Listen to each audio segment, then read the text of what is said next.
Welcome back to Inside Games Roundup, the only gaming show brave enough to report that Xbox has finally achieved its dream of competing directly with rent. That's why they made the Series X look that way. It's just a giant apartment building. So whenever you get evicted, you could just crawl inside and live peacefully. Yes, dear God, somehow Xbox is raising console prices again. And before GTA 6, I can't believe it. This is absurd. This is so ridiculous. Brian, what's going on? Yeah, boys, if you thought gaming consoles were expensive now, got some bad news. Microsoft announced another round of Xbox price hikes, with the Series S and Series X going up by as much as $150 starting August 1st. So that means the cheapest Xbox Series X will cost around $750, while the disk drive version jumps to almost $800. The Series S is getting hit too, with the 512 gig model rising to about $500 and the 1 terabyte climbing to a whopping nearly $600. And Microsoft says it's going to discontinue the 2 terabyte model. They're running out of memory because of AI. They can't find the 2 terabyte anymore. Also, Series S at $600? Fuck off. That's crazy. The company says the increases are being driven by an ongoing components crisis, which we all know about, claiming storage and memory prices have risen more than 2.5 times and could double again by late 2027. The company also noted that consoles are typically sold at a loss, unlike phones and PCs. Yeah, they wrote, quote, last October, we increased Xbox console price by $20 to $70 in the US. We hoped another price increase would not be necessary, and we have spent the last several months working with suppliers on options. Yeah, apparently that didn't work out, and now we get to pay. Microsoft added, the entire consumer electronics industry is struggling with the current components crisis, but the effects are particularly hard on consoles. To soften the blow, Microsoft is introducing new financing options through its store. Fucking hell. And Amazon, along with expanded trade-in and refurbished console programs. I mean, I guess I could buy a refurb. Why not? The price hikes come as the entire console industry faces rising costs, with Sony and Nintendo also increasing hardware prices over the past year. And Lawrence already hit the nail on the head, maybe accidentally. They're raising the price because of GTA 6. They're going to sell consoles for GTA 6, and they got to get that price increase before GTA comes out. Oh my God, but why would anyone buy an Xbox? Why would anyone? I mean, I guess PlayStation just raised their prices too, but good Lord. It's...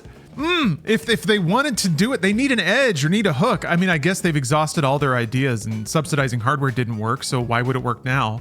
But damn, I was kind of hoping that Xbox would have some like ace up their sleeve to try to incentivize people to play it on Xbox versus PlayStation, but no, they're giving it up. They're ceding territory instead of even, like I said, they've already tried it and it didn't work, so why keep trying it? I get it, but man, this is nothing. They're just walking away, I guess. God damn. I just can't believe we're here. I can't believe we're here. Oh, if only we knew a few years ago.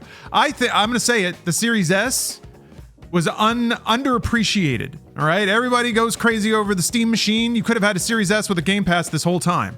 I know you people don't want to rent games or whatever, but man, if you wanted like pretty good gaming value, that was it. And there's a lot of great games on whatever. All right. That's enough bravery out of me. Lawrence has been banging the drum for a while. I'm going to keep doing it. The Xbox ROG Ally. You got to buy this thing right now if you want it, because it's going to go up in price. They're going to raise the price. We're going to end up reading it on Inside Games at some point. Go buy the thing because it's $600 right now, and it's not going to be $600 for long. All right, let's move on to something less controversial, GTA 6. Rockstar Games may have heard all of our complaints about GTA 6's lack of a physical edition. Fans were very upset, to say the least, when it was revealed that the boxed version of GTA 6 won't include a disc. It'll just be a download code. All right, now Rockstar appears to be signaling that a true physical version could be on the way. Oh, okay. According to support emails sent to customers who contacted Rockstar, quote, the current pre-order is indeed just for a digital-only update. You will be able to acquire a physical copy during the following months. There's a lot to misunderstand here. Rockstar doesn't specifically mention a disc when it comes to something physical. They could just be talking about a case with a code in it. I don't know. It's also unclear what the following months refers to. Is that the following months after the game's November 19th release? Or is it the following months from now, which would be slightly before release? I don't know. Rockstar hasn't issued a more detailed statement, but at least they're somewhat theoretically acknowledging the concerns. And potentially leading to this brand new wacky release schedule where we get like a code for the first few months and then we get discs.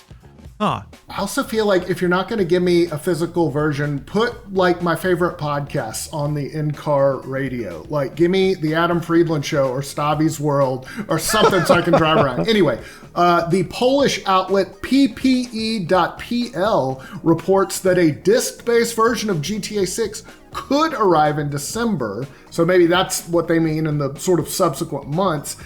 The publication cites an insider who previously claimed back in March that GTA 6 would launch without a disc, and that did turn out to be correct. The controversy has become such a hot topic that other developers are already being forced to answer the same question. This week, a fan asked Insomniac Games whether the physical version of Marvel's Wolverine will also be a code in a box. The studio responded directly on social media, quote, "The physical version will include a disc in box." What a weird world where, developers have to distinguish this now. But I still feel like, the devils at Take-Two may have discovered another way to sell the same game multiple times, which is, yes, if it's a code for the first few months, and then a few months later you launch a physical version with a disc and everything, I can imagine a lot of folks would buy it twice, like right away, just like that. And then, we're going to get God on PC, and then they're going to re-release the game as some kind of Ultimate Edition that'll have, multiplayer or something with it. So I'm looking forward to buying GTA 6 5 times. Or is it...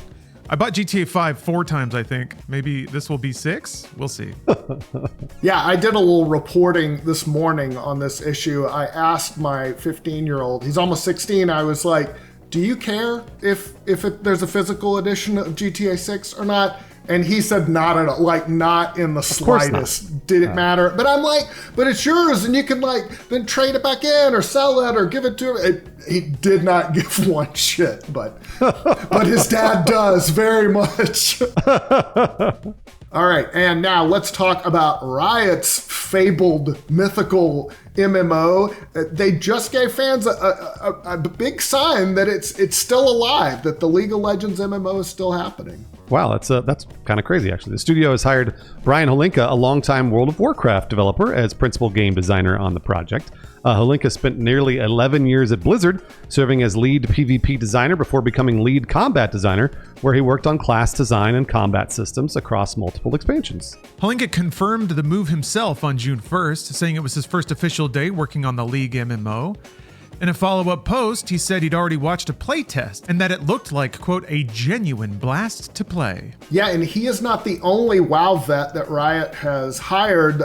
Former WoW lead producer Raymond Bartos and former Blizzard lead software engineer Orlando Salvatore also have joined the project in senior roles. So they're bringing in some talent. And the other guy, Holinka, was basically the combat master. So that led to speculation, is it going to be tab target combat? But, who knows? But it's still, I think, WoW is still, I think, pretty much the gold standard here. Oh, yeah, absolutely. Riot first announced the MMO in 2020, and the project had a major reset in 2024. The company still has not shown gameplay or revealed a release date, but they seem to sort of like to do these random shadow drops for like an alpha, where all of a sudden you can play 2XKO, or you can play, I'm blanking on their Counter-Strike competitor. Valorant, geez. Where just all of a sudden you can play it. So we know it's there, and so maybe we'll get an MMO from Riot just all of a sudden one of these days. Who knows? In general, I like news about Riot and Blizzard sniping employees from each other back and forth. That's totally a thing. Employees will bounce back and forth and get like higher salaries because these companies love competing with each other for good game dev in SoCal. So it's fun. Do you guys remember, like, back in the real old days, they wouldn't even put the devs' names in the credits of games because they were worried about them getting poached. So they would just have, aliases and stuff. Wild stuff. Anyway, let's talk about the CEO of the company behind Elden Ring. He has kept his job, but there has been a major shareholder revolt. So there's some big-time drama behind the scenes. Kadokawa CEO Takeshi Natsuno was up for re-election this week, but activist investor group Oasis Management wanted him out. Yeah, I've been reading about this. It's really inside baseball stuff. So here we go. Oasis, which is the company's largest shareholder for Kadokawa with a 13.76% stake, argued Kadokawa hasn't fully capitalized on the success of Elden Ring, which was published by Kadokawa subsidiary From Software. even though they launched Night Rain. Who knows? I mean, they'd be right. I think they want animated shows, they want manga, they want merchandise, they want everything. And that was actually in a press release that was live for 1 day after Elden Ring. This was a weird moment in time, and I'll reminisce in a moment. But yeah, it's pretty clear that they haven't mined it completely like their investors want them to. Adding to this pressure, 2 other major proxy advisory firms have recommended shareholders vote against Natsuno's re-election. But luckily, Kadokawa's board has pushed back, arguing that removing him would create uncertainty as the company works through ongoing reforms. Yeah, they also pointed to declining profitability under Natsuno's leadership, and he did end up keeping his job, like we said, but maybe not out of the woods yet. This is still not great for him. Reuters reported that shareholder support for Natsuno has dropped from 90% to less than 60% over the last 12 months. And he needs to do what Lawrence loves, which is transmedia. We need an Elden Ring television show. We need Elden Ring Happy Meals. We need Elden Ring shampoo. I need Elden Ring fucking everything that Star Wars is on. I need Elden Ring on right now. Yeah, I think that was the intent early on. Because yes, I think it was Bandai Namco. I think maybe it was Kadokawa. I should look this up before I start slinging things around. But yes, there was a very strongly worded press release that it was like within the first 24 hours of Elden Ring, because the sales were outrageous right off the top. And I remember this press release had referred to all these other projects Elden Ring was going to become, like, oh, this is a new hot property. It was live for about 24 hours, and then yeah, some lawyers made some calls, and that press release disappeared. Because they haven't done that with Elden Ring or really any From Software property, thank God. But you can tell the hunger was there. And there was belief, I think, at certain levels of the corporate ownership that they owned more than they did. So that was a pretty fun moment. And I think pretty clear that even from the start, there have been forces, obviously, that want to extract as much money as they can out of any franchise that manages to hit like that. And luckily, who knows where in the totem pole the true blast shield is. But Kadokawa's existing leadership clearly does not believe in fully exploiting every possible brand they can. So this is a rare situation of an exec kind of protecting the boundaries of good taste when it comes to brands that we enjoy. So that's a cool moment, and I think worthy of noting. Hey, good on that individual. Now their motivations may be anything other than just like altruistic, right? So who knows? It's all shadowy, but this seems like a fun little entry in corporate drama. Bad news though, they're going to lose their job. Also, I'm really. I am genuinely excited. Alex Garland is writing and directing an Elden Ring movie, so I'm looking forward to that. Yeah, and there's some really great shots of the set if you want to go and look. And finally, let's talk about Tencent, which may be cutting ties with some of its investments in the gaming industry. According to Bloomberg, the Chinese tech giant is considering selling back minority stakes in several Japanese game developers it believes are underperforming. So the only company specifically named in the report is Marvelous, the studio behind franchises like Rune Factory, Story of Seasons, and Daemon X Machina. Damn, I like Marvelous. Bloomberg reports that Tencent is shifting its strategy from being a passive investor to building, quote, closer working relationships with studios it backs, including helping recruit talent and providing development resources. Yeah, sources told Bloomberg that the company is now more interested in co-producing successful games rather than simply holding investments. Uh-oh. Yeah, I don't like that. The move comes as Tencent faces pressure from the ongoing AI boom and increasing competition from Chinese rivals such as Alibaba and ByteDance. I think we've seen this in general. Yeah, a little bit of a yanking of the choke chain in terms of there's not free money flowing into video games anymore. But yeah, Bloomberg reports that the company's even willing to sell some of its stakes at a loss in order to exit certain investments because it seems like they're all going downhill. Yeah, but interestingly, they said the pullback does not seem to include some of the more successful studios like FromSoft or Platinum Games. Tencent told Bloomberg that video games are core to Tencent's business and that it remains committed to working with its investee companies and maintaining a long-term presence in Japan's game industry. All right, let's do a 5-second review. All right, Star Fox. I told myself I was not going to buy it, but I am. I love this game. It's just when I think I'm out of Star Fox, they pull me back in with the same game I played on, 20 fucking platforms. Yeah, I'll play it on Switch too. It's a great game. I saw the new Mario movie and I loved it. I love seeing Fox in there. Yeah, you win. You win again, Nintendo. I'll buy it. I'm kind of in the same boat. I like to think I'm all burned out, cynical and shit, but man, stupid fucking little fox, you smarmy little shit. At least they made it challenging to sexualize the new Star Fox crew. So good on you, Nintendo. You ought to make it a little tough. Us old hands have been jerking off to Fox McCloud for a while, so you need to keep it spicy. That was like difficult, but not impossible. Yeah, Gamers always rise to a challenge. that's right. On that note, Inside Games is, as always, is on your side, trying to save you some money out here. Although, gosh, the opportunities to do that are likewise shriveling up. The Steam Summer Sale does start today. There's not a lot of free games in there, but maybe take a peek at your wish list, see if anything got chopped down. In terms of actually free games here, Epic is giving away Void Rot and Roller Coaster Tycoon 3. Oh, that's nice. Comedy co-op adventure game Sixth Force is free on Steam. Abyssus is now available via Game Pass. Notable because it is a 1 to 4 player FPS and roguelite brine punk adventure. Lawrence, what is brine punk? I don't know. I'm not sure. I think it's like a lot of, let's see here.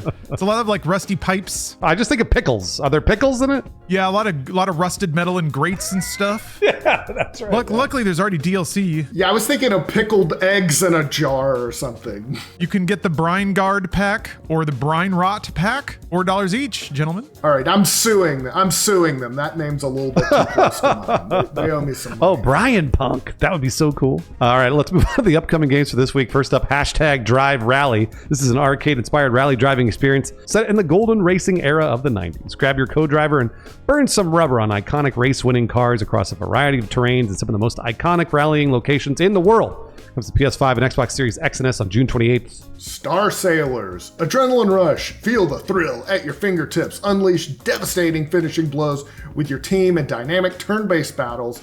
This is a collectible turn-based RPG, and it comes to iOS and Android June 30th. Oh, iOS and Android. We're branching out now. Or it was just a slow week because this is the last game coming out next week. But it's a banger. Rhythm Heaven Groove. I love this series. One of my favorite clips on the internet is me and Bruce wasted as shit playing Rhythm Heaven. Anyway, tap to the beat in Rhythm Heaven Groove. Enjoy 80+ rhythm games, catchy music, and multiplayer fun for up to 4 players. It's the Switch and Switch 2 on July 2nd. Just like we just hit your eyeballs with a great Inside Games Roundup. Thank you for watching. We really appreciate it. If you want more Inside Games, you can just check out our YouTube channel. If you haven't subscribed yet, please consider doing that. Or check out our Patreon. We post everything we do there for free. Plus, I put in a spicy little Lawrence meme for your scrolling enjoyment. Like I said, all of it available for free, so check it out. And a shout out to our patrons. Every time we do a Roundup, we like to put them all at the end here with some of our editor Shooklin's music, providing the backup bumps, so thank you for that. Thank you again for watching. We'll see you next time on Inside Games.